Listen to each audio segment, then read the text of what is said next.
Hello everyone. कैसे हैं आप सभी? आई होप आप सभी ठीक होंगे और आप सबकी पढ़ाई अच्छे ढंग से चल रही होगी। तो फ्रेंड्स, आज की वीडियो में हम बात करने वाले हैं कि कम समय में ज़्यादा कैसे पढ़ें। अक्सर हम सभी के पास ये समस्या होती है कि हमारे पास समय बहुत कम होता है और सिलेबस बहुत ज़्यादा होता है। क्योंकि जितने भी एस्पिरेंट्स हैं उनमें से काफ़ी सारे एस्पिरेंट ऐसे हैं जो किसी कहीं न कहीं प्राइवेट जॉब कर रहे हैं। कुछ महिलाएँ ऐसी हैं जो हाउसवाइफ़ हैं, उनके ऊपर भी काम का बहुत सारा प्रेशर होता है, जिनकी वजह से वो समय नहीं निकाल पाती। और नतीजा ये होता है कि हम बहुत बड़ा जब सिलेबस देखते हैं, तो फिर हमको ये लगता है कि उस सिलेबस की तुलना में हमारे पास टाइम बहुत कम है, जिसकी वजह से हम पहले ही होपलेस हो जाते हैं और हमें ये लगता है कि हम तैयारी नहीं कर पाएँगे।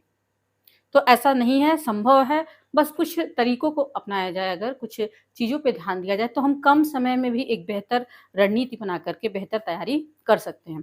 तो आज का वीडियो हमारा इसी टॉपिक पे आधारित होगा। तो ये ट्रिप्स एंड ट्रिक्स बताने से पहले एक छोटी-सी कहानी है जिनको मैं आपको सुनाना चाहूँगी कि एक बार की बात है कि 2 आदमी होते हैं, ठीक है? दोनों आदमी को करना क्या था कि लकड़ी काटना था जंगल से और ये रखा गया कि इन दोनों में से देखा जाए कौन ज़्यादा लकड़ियाँ काट लेता है। तो दोनों को कुल्हाड़ी दिया गया, दोनों अपना काम शुरू करने वाले थे। तो पहला व्यक्ति जो था, वो जैसे ही हाथ में उसकी कुल्हाड़ी आया, वो तुरंत वो लकड़ी काटना शुरू कर दिया। और जबकि दूसरा व्यक्ति जो था, वो तुरंत काटना शुरू नहीं किया, बल्कि वो 1-2 घंटे बाद 2 घंटे के बाद लगभग काम शुरू किया। और उस 2 घंटे के अंतर के समय में वो क्या कर रहा था, 2 घंटा जो पहले का शुरुआत का 2 घंटा था, वो अपनी धार को, जो उसका कुल्हाड़ी था, उसकी धार को वो तेज़ कर रहा था। ठीक है? उसकी धार को जब तेज़ करने लगा तो उससे कम समय में पहले वाले से ज़्यादा लकड़ियाँ वो काट लिया, ठीक है? जबकि काम पहले वाला जो व्यक्ति था वो काम ज़्यादा किया था और उसकी तुलना में ये काम कम किया था, लेकिन ये क्या किया था, इसकी ख़ासियत ये थी कि जो 2 घंटा शुरुआत का था, उस 2 घंटे में ये अपनी जो कुल्हाड़ी थी उसकी धार को तेज़ कर रहा था, ठीक है? तो यही नियम हम अपनी पढ़ाई पे भी लागू कर सकते हैं कि हमें भी अपना धार जो है वो तेज़ करना पड़ेगा। तभी हम कम समय में ज़्यादा से ज़्यादा स्टडी कर पाएँगे, ज़्यादा से ज़्यादा सिलेबस को कंप्लीट कर पाएँगे और एक एग्ज़ाम में एक अच्छा प्रदर्शन हम कर सकते हैं। ठीक है? तो यहाँ पे आपका धार तेज़ करने का मतलब कुछ ऐसी चीज़ें हैं जिन पे आपको ध्यान देना होगा। जैसे काफ़ी सारे लोग क्या करते हैं कि ज़्यादा पढ़ने के चक्कर में नींद कम लेते हैं। ठीक है? कई बार ये करते हैं, कोई कहता है कि मैं 3 ही घंटे सोता हूँ, कोई कहता है मैं 4 ही घंटे सोता हूँ। लेकिन वास्तविकता ये है कि अगर आप 3 ही घंटे यदि सोते हैं, 4 ही घंटे सोते हैं, तो आपका जो दिमाग है उतने प्रॉपर ढंग से वो एक्टिव नहीं रहेगा। ठीक है? तो कम से कम ज़्यादा अगर नहीं टाइम मिलता है तो कम से कम 6 घंटे की नींद तो आपको किसी भी हाल में लेना बहुत ही ज़रूरी होता है। ठीक है? तो अगर 6 घंटे की नींद लेते हैं या 7 घंटे की नींद लेते हैं, तो आपका जो दिमाग है बिल्कुल एक्टिव रहेगा, सही तरीके से काम करेगा, चीज़ें आप याद करेंगे, जल्दी-जल्दी आपको याद हो जाएगा। दूसरी चीज़ है खान-पान पे ध्यान। हम इन सब चीज़ों को भी इग्नोर कर देते हैं और हम सिर्फ़ पढ़ने की धुन में रहते हैं, लेकिन कहीं न कहीं उसका भी असर हमारी पढ़ाई पर बहुत ही प्रत्यक्ष रूप से पड़ता है। तो खाने में जंक फूड जो भी है, इन चीज़ों से एकदम दूरी बना लीजिए। यदि आप एक गवर्नमेंट जॉब के लिए तैयारी कर रहे हैं, तो जितने भी जंक फूड्स हैं, उनसे आप एकदम दूरी बना लीजिए, ठीक है? हरी सब्जियाँ खाइए, फल-फूल खाइए, बाकी सारी चीज़ें, पानी ज़्यादा से ज़्यादा मात्रा में पीजिए, ठीक है? तो इन सब चीज़ों पे भी ध्यान देना है। तीसरा पॉइंट ये है कि जब आप पढ़ने बैठें, तो लगातार आपको नहीं पढ़ना है। बहुत सारे लोग होते हैं, ये कहते हैं कि चलो लगातार 2 घंटे या 3 घंटे लगातार ही हमको पढ़ना है। तो इससे कहीं न कहीं हमारी जो स्टडी होती है, वो प्रभावित होती है। तो आपको लगातार नहीं पढ़ना है, कम से कम 1 घंटे के अंतराल में आपको एक ब्रेक लेना है छोटा-सा 5 मिनट या 10 मिनट का। उस ब्रेक में आप क्या कर सकते हैं, ये पानी पी लीजिए, थोड़ा-सा टहल सकते हैं, किसी से बात कर लिए, थोड़ा-सा गाने सुन लिए, ठीक है? कुछ भी कर सकते हैं, इससे आपको ये होगा आपका जो दिमाग है उसे थोड़ा-सा रिलैक्स मिलेगा, थोड़ा-सा फ्री महसूस करेंगे और उसके बाद फिर आप पढ़ाई करने बैठेंगे तो आप इफ़ेक्टिवली स्टडी कर पाएँगे। आपको लगातार नहीं पढ़ना है, कम से कम 1 घंटे के अंतराल में आपको ब्रेक ज़रूर लेना है। अगली ज़रूरी बात ये है कि जब भी पढ़ने बैठें, तो जहाँ पे पढ़ने बैठे वहाँ पे अनावश्यक चीज़ों को इकट्ठा करके वहाँ आपको नहीं बैठना है। वही चीज़ें रखें जो आपके लिए मोस्ट इम्पोर्टेंट हो। जैसे यदि बुक से पढ़ रहे हैं तो आपको मोबाइल किनारे कहीं रख देना है और बाकी कई सारे लोग क्या करते हैं कि जो टॉपिक पढ़ना है उसको भी पढ़ रखते हैं और साथ ही साथ उससे रिलेटेड और भी जो बुक होते हैं उनको भी रख लेते हैं। इससे ये होता है कि हमारा ध्यान बार-बार ये उधर ही जाएगा और ये होगा कि ये तो मैं पढ़ रहा हूँ लेकिन मुझे इसे भी कंप्लीट करना है, इसे भी कंप्लीट करना है, इसे भी कंप्लीट करना है और जब इसकी वजह से ये होता है कि हमारा जो दिमाग होता है वो पहले ही बर्डन फ़ील करने लगता है। तो आपको इकट्ठा बहुत सारी चीज़ें, बहुत सारे बुक्स, बहुत सारे अन्य अनावश्यक चीज़ों को इकट्ठा करके वहाँ बैठ के पढ़ाई नहीं करना है। वही चीज़ें सिर्फ़ रखें जो आपके लिए ज़रूरी हो, ठीक है? और अगला चीज़ आप ये कर सकते हैं कि जब भी पढ़ने बैठे एक पेन और कॉपी अपने साथ में लेकर के बैठे और इम्पोर्टेंट जो पॉइंट है उसका एक नोट्स बनाते जाएँ। ये चीज़ें करने में देखिए बहुत सारे लोगों को लगता है कि नोट्स बनाने में बहुत सारा समय लगता है, तो इसलिए नोट्स बनाने में जो समय लगता है उससे हमारा टाइम बर्बाद होता है। लेकिन ऐसा वास्तव में ऐसा नहीं होता है। आपको जो भी नोट्स बनाना है वो बहुत लॉन्ग नोट्स नहीं बनाना है। जैसे मान लीजिए एक मोटी बुक अगर आप पढ़ रहे हैं, तो पूरे किताब को आप एक बार पढ़ लीजिए, ठीक है? फिर आपको जब रिवाइज़ करना होगा तो आप फिर से देखेंगे कि रिवाइज़ करने में काफ़ी समय लग जा रहा है, क्योंकि फिर से पूरे किताब को आपको रिवाइज़ करना पड़ेगा।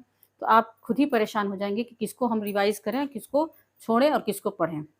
और होता ये है कि एग्ज़ाम आने से पहले बहुत सारी चीज़ें ऐसी होती हैं जिन्हें हम रिवाइज़ ही नहीं कर पाते हैं। तो आपको क्या करना है, अपने साथ एक पेन और कॉपी लेकर के बैठना, बिल्कुल शॉर्ट नोट्स बनाना है। जैसे 10 लाइन की चीज़ों को हम एक ही लाइन में लिखते हैं।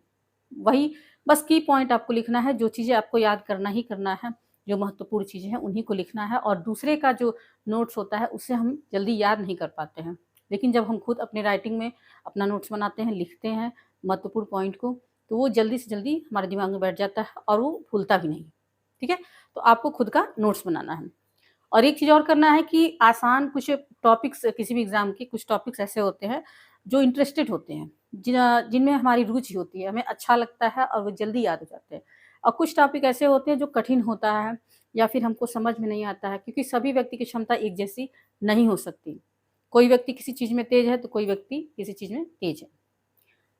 तो गलती हम ये करते हैं कि पढ़ाई शुरुआत करते हैं तो हम पहले ही कठिन टॉपिक को लेकर के बैठ जाते हैं कि इस चीज़ में मैं कमज़ोर हूँ, इसको पढ़ना ज़्यादा ज़रूरी है। जैसे मान लीजिए आपने सुबह से टाइम टेबल बनाया और हम पहले ही कठिन टॉपिक को लेकर बैठ गए। 1 पन्ना पढ़ें, 2 पन्ना पढ़ें, 3 पन्ना पढ़ें, कुछ चीज़ें समझ में आई, कुछ चीज़ें नहीं समझ में आई। तो नतीजा ये होता है कि पहले ही हमारा मूड शुरुआत में ही खराब हो जाता है और हम हार मानने लगते हैं। हमें ये लगता है कि ये हमसे नहीं हो पाएगा और कहीं न कहीं नेगेटिव फीलिंग जो है हमारे अंदर घर कर जाती है।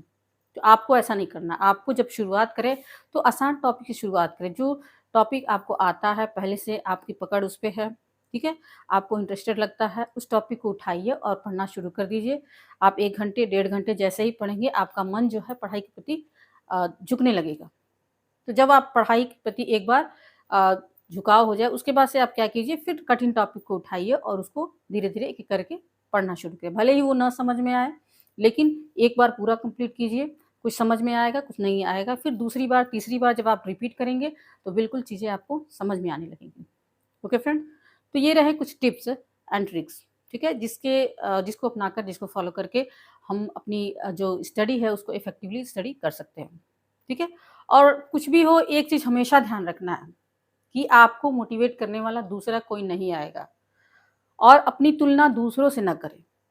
अपनी तुलना कभी दूसरों से नहीं करना है कि कोई कह दिया कि मैं 8 घंटे पढ़ाई करता हूँ, तो हम सुन कर के होपलेस हो जाएँ कि मेरे पास तो टाइम ही नहीं है, मेरे पास 6 ही घंटे हैं या 5 ही घंटे हैं, तो मैं उसकी तुलना में कम तैयारी कर पाता हूँ। है ना? हो सकता है आपकी क्षमता उससे ज़्यादा हो, जो चीज़ वो 8 घंटे में नहीं पढ़ पाता है, आप 5 ही घंटे में उसको या 4 ही घंटे में आप उसको कंप्लीट कर लेते हैं। तो सबकी परिस्थितियाँ एक जैसी नहीं हो सकती, इसलिए अपनी तुलना दूसरों से नहीं करना है आपको। आपके पास जो भी चीज़ें बचा है, मेरे चैनल पे भी बहुत सारे कमेंट आते हैं कि मैम अब तैयारी करने की कोशिश तो करती हूँ लेकिन टाइम बहुत कम मिलता है, ठीक है? तो टाइम निकालने से निकलता है, यदि दृढ़ इच्छा है अपने लक्ष्य को प्राप्त करने की, तो आप कहीं से भी टाइम मैनेज कर सकते हैं। 4 से 5 घंटे किसी भी तरह आप कर सकते हैं। तो अपनी तुलना दूसरों से ना करें, अपनी क्षमताएँ पहचानिए और वक़्त को अहमियत दें। आपका एक-एक मिनट कीमती है। यदि आप एक एस्पिरेंट हैं, एक गवर्नमेंट जॉब के लिए आप तैयारी कर रहे हैं, तो आपका एक-एक मिनट आपको हमेशा आपके माइंड में घूमना चाहिए कि मैं किस चीज़ के लिए तैयारी कर रहा हूँ या किस चीज़ के प्रयास में मैं लगा हुआ हूँ। अगर हम 10 मिनट किसी से बात कर लिए, जब हम लोग भी तैयारी करते थे, तो कभी कोई 10 मिनट या आधे घंटे बात कर लेता था, तो लगता था कि अरे! टाइम बर्बाद हो रहा है। इससे अच्छा है तुरंत बात बंद करो और जाओ अपनी स्टडी में लग जाओ। ठीक है? कभी सीरियल भी देखते थे, तो ये लगता था कि आधा घंटा हम सीरियल देखेंगे, उसमें टाइम बर्बाद होगा, उससे अच्छा कुछ पढ़ाई हो जाता। तो ये जुनून आपके अंदर होना चाहिए कि मेरा एक-एक मिनट, एक-एक सेकंड जो है वो कीमती है और कहीं से भी हमको ज़ाया नहीं करना, और ख़ास करके तब जब आप एक हाउसवाइफ़ हो या फिर कोई आप जॉब करते हो, तो ये चीज़ों को आपको ध्यान में रखना होगा। तो ऐसी कोई बात नहीं है कि बड़ा से बड़ा लक्ष्य हम प्राप्त नहीं कर सकते। अगर इन सब चीज़ों को ध्यान में रखते हैं, दृढ़ प्रतिज्ञा हमारे पास है, तो हम बड़े से बड़ा लक्ष्य भी आसानी से प्राप्त कर सकते हैं, और इम्पॉसिबल कुछ भी नहीं है। और उम्मीद करते हैं कि आप ये वीडियो जो है आप सभी के लिए हेल्पफुल होगा, और बिल्कुल आप तैयारी में लगे रहिए। टीजीटी एग्ज़ाम का डेट नहीं डिक्लेयर हो रहा है, कोई बात नहीं, और भी जो भर्तियाँ आ रही हैं उनको भी आप अप्लाई करते रहिए, तैयारी करते रहिए, और चीज़ें सभी आसान बना, चीज़ों को कभी कठिन नहीं बनाना चाहिए, और नेगेटिविटी को अपने ऊपर बिल्कुल हावी नहीं होने देना है। तो फ्रेंड्स, मिलते हैं फिर नेक्स्ट वीडियो में इसी शुभकामना के साथ कि ये वीडियो आपके लिए सहायक होगा। यदि चैनल पे नया है, चैनल को सब्सक्राइब कर लें, वीडियो को लाइक करें एंड शेयर करें। तो मिलते हैं नेक्स्ट वीडियो में, तब तक के लिए थैंक्स फॉर वॉचिंग।